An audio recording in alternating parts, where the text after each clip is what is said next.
Nelson Mandela, Mahatma Gandhi, Patrice Lumumba, Ziaur Rahman আমরা এক কাতারে ফেলতে পারি। আর ন্যারোনেস সংকীর্ণতার মধ্যে আমরা ফেলবো মুসলিনি, হিটলার, এমনকি শেখ মুজিব। এই ডেমোক্রেসির প্রতি কমিটমেন্ট ছিল না আওয়ামী লীগের, আজও পর্যন্ত নেই।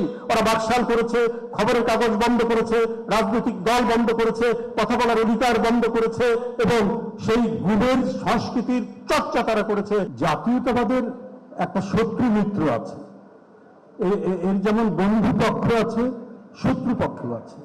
আপনি যদি নিজের দেশ সম্পর্কে আপনার বেশি অহংকার থাকে, স্বয়ংক্রিয়ভাবেই আপনার শত্রুপক্ষ দাঁড়িয়ে যাবে। যেমন শহীদ রাষ্ট্রপতি জিয়াউর রহমান ঈর্ষাতীতভাবে, মানে একটি ঈর্ষণীয় উচ্চতায় তার যে দেশপ্রেম, দেশপ্রেমটা তো হচ্ছে জাতীয়তাবাদেরই একটা অঙ্গ, জাতীয়তাবাদেরই একটা রূপ।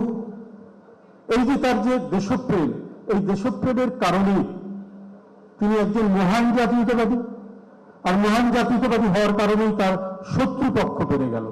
কারণ দেখা যাচ্ছে যে তার আগের যে সময়কাল, রেজিম যেটাই বলি, তখন যারা ক্ষমতায় ছিলেন তারা যা যা করতে চেয়েছেন তিনি সেগুলোর বিপরীত করেছেন। এটাই হচ্ছে তার সার্থকতা। অর্থাৎ পানি যখন আমাদের আটকে নিল ফারাক্কার, আমরা তো রাজশাহী অঞ্চলে, এই অঞ্চলে আমরা বড় হয়েছি, মানুষ হয়েছি, আমরা পদ্মার যে একটা বিরূপ প্রতিক্রিয়া আমরা নিজের চোখেই দেখেছি। কারণ রাজশাহী শহরটা পদ্মা নদীর পারে। যে পদ্মাকে বলা হতো প্রবত্ত পদ্মা, যে পদ্মাকে বলা হতো কীর্তিনাশা পদ্মা, যে পদ্মার পানির ঢেউ গোটা রাজশাহী শহরে বিশেষ করে বর্ষাকালে এক ভয়ঙ্করতম ঢেউ আমাদের কানে আসতো, সেই পদ্মার ধুধু বালুচর মরুময় হয়ে গেল গোটা উত্তরবঙ্গ সেই পদ্মার কারণে। কারণ ফারাক্কা বাঁধ, যখন ফারাক্কা বাঁধ পরীক্ষামূলকভাবে মাত্র 59 দিন বা 49 দিন ভাবে চালু করবে, শেখ মুজিব কিছুই বললেন না, চালু করতে দিলেন। এই যে আমরা প্রতারণার জালে পড়ে গেলাম, এই প্রতারণার জালে পড়ে গিয়ে আমরা শুধু নদীর পানি হারালাম না, আমরা একটু একটু করে আমাদের সার্বভৌমত্ব হারালাম। আর এই পদ্মা নদীর এই সংগ্রামটা জিয়াউর রহমান এমন এক পর্যায়ে নিয়ে গেলেন, তিনি মাওলানা ভাসানীকে দিয়ে ঐতিহাসিক ফারাক্কার মিছিল করালেন।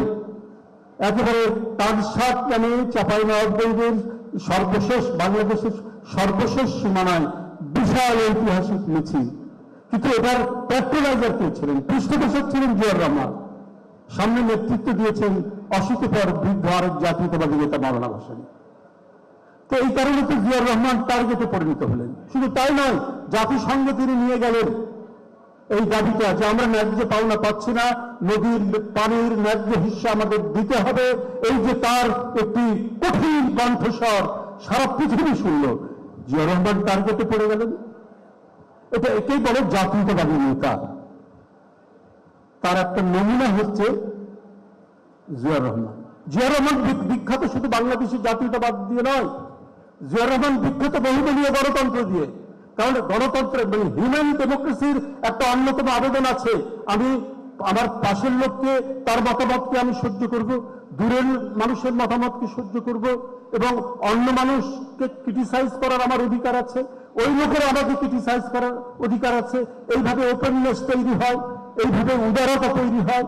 জিয়াউর রহমান শুধুমাত্র আপনার মানে ওই জাতীয়তাবাদের সংকীর্ণতার মধ্যে রাখেনি যে আমি সবার বড়, আমার দেশই সবচেয়ে বড়, সেটা না। তিনি এর মধ্যে ডেমোক্রেসি দিয়ে, আপনার কি বলে যে একটা হিউম্যান ডেমোক্রেসি দিয়ে জাতীয়তাবাদের একটা যে উদার রূপ, সেই উদার রূপটা দিয়েছে। Nelson Mandela, Mahatma Gandhi, Patrice Lumumba, Ziaur Rahman আমরা এক কাতারে ফেলতে পারি।